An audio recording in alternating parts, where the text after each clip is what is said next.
اعوذ باللہ من الشیطان الرجیم بسم اللہ الرحمن الرحیم۔ السلام علیکم ورحمۃ اللہ وبرکاتہ۔ درس نظامی چینل کے ناظرین، آج کی اس ویڈیو میں ہم جانیں گے صفت مشبہ اور اسم فاعل میں فرق۔ ان دونوں کے درمیان 4 اعتبارات سے فرق بیان کیا جاتا ہے۔ پہلا ہے لفظی اعتبار سے، دوسرا فرق ہے معنوی اعتبار سے، تیسرا ہے بنائی اعتبار سے، اور چوتھا فرق ہے عملی اعتبار سے۔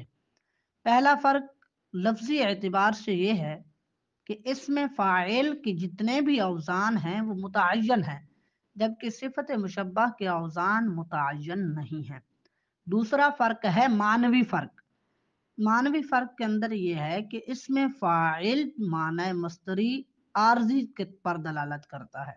اسم فاعل کے اندر جو مصدر کا معنی ہوگا وہ عارضی ہوگا، جبکہ صفت مشبہ کے اندر مصدر کا معنی دائمی ہوگا۔ مثال کے طور پر اسم فاعل کی مثال ہے سامعون، یعنی وقتی طور پر سننے والا۔ جب کوئی بول رہا ہو یا آواز آ رہی ہو تو اس وقت سامع ہے۔ اگر دوسرے کی آواز خاموش ہو گئی تو اب سامع نہیں کہا جائے گا، کیونکہ اس کا جو لفظ مصدر تھا سننا یہ عارضی تھا، ختم ہو چکا ہے۔ جبکہ سمیع بطور دوام ہمیشہ ہر وقت سننے والا، چاہے کوئی کلام کرے یا نہ کرے، یعنی اس کے لیے کسی کلام یا آواز کی ضرورت نہیں ہے۔ اس کا مصدر سمع، سننے کے معنی پر اس کی دلالت بطور دوام ہے۔ اور تیسرا فرق ہے بنائی اعتبار سے۔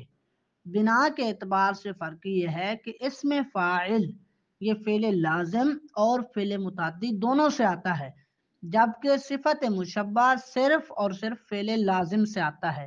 اگرچہ بعض اوقات فعل شروع میں متعدی ہوتا ہے لیکن بعد میں لازم کی طرف منتقل کر دیا جاتا ہے۔ جبکہ چوتھا فرق ہے ان کے اندر عملی فرق۔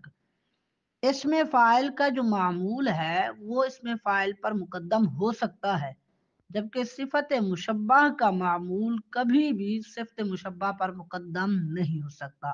ان 4 اعتبارات سے دونوں کے درمیان فرق بیان کیا جاتا ہے۔